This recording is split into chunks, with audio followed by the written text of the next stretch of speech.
everyone, my name is Camille and I passed the EPPP in February 2024. This video is for anyone studying, thinking about studying, thinking about studying, should be studying but scrolling on TikTok. This video is just going to be a list of resources that I found to be very helpful for me as I was studying and as I was preparing for the exam. First things first, I received a AATBS study package through my postdoc. I looked it up on my AATBS account. It was $1,279.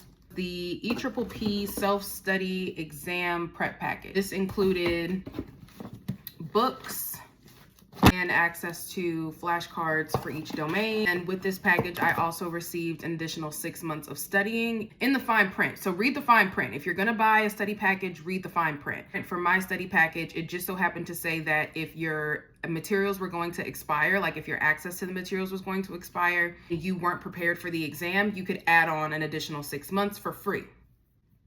Read the fine print. There was a delay in my studying, so I actually started studying in March 2023, but there was a delay in getting some paperwork taken care of, and I had just decided to put the study process on pause until I could actually be cleared to apply to take the exam. Nevertheless, I decided that I wasn't going to be prepared for the exam because I didn't know if I could even take the exam because I was waiting on paperwork. So I got the 6 months added, and that was really helpful. The next thing that I found to be incredibly helpful, I actually had time to study. If you are doing your postdoc or working a full-time job right now, it's going to be really difficult for you to make time to study, and you're going to have to be incredibly disciplined.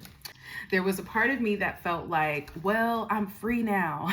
I no longer have to worry about my dissertation. I don't have to worry about emails and getting approvals and all this other stuff. Like, I'm free. Like, I get to do whatever I want with my time. I get to read. I get to hang out with my friends. The reality is, no, you don't, because you still don't have a license.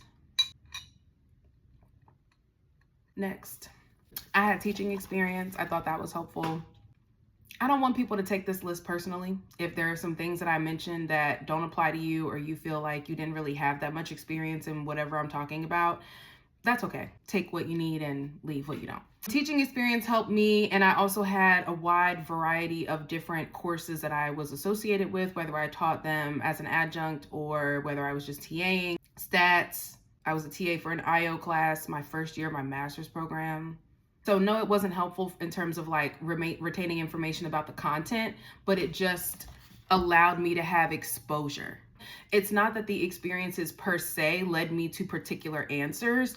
It was just, as I think about what helped me prepare, exposure. As I was studying, because I had exposure, I wasn't starting from 0. I wasn't starting from 17. I wasn't starting from 23. I'm starting from like 45, whatever that means. I also think assessment experience helped me. That was just a domain that I really didn't have to spend too much time on as far as understanding norms and scores. In my program, there was a high rate of passing. There was there was only one person that I knew of, and it was a very small program. So anyone that I could think of that was associated with the program that had graduated from the program, they passed on the first time, with the exception of literally only one person that I knew of. When I was desperate and grasping for some sort of confidence, these very little things did matter.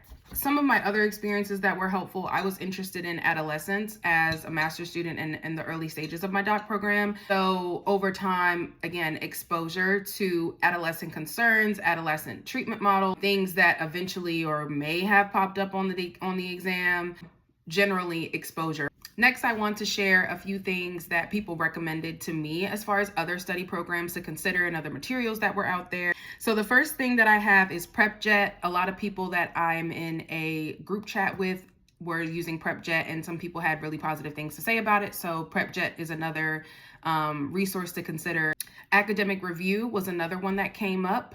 I use Academic Review to look at some practice questions, and I did find that to be helpful, actually. Psych Prep also came up in conversations with people. I used 3D Brain app on my phone, and I also downloaded it on my iPad because I really was struggling with Psychopharm. Psychopharm was difficult for me, and it was helpful for me to have visuals in terms of how I'm thinking about the mechanisms of action and how I'm thinking about the areas of the brain and integrating all of this information together. It's a cool app. It's dated though. No shade to the app creators. I don't I also use Pixarize videos on YouTube. I owe Pixarize some bread. I'm pretty sure I owe them some bread because I know for a fact that Psycho Farm, me and Psycho Farm were,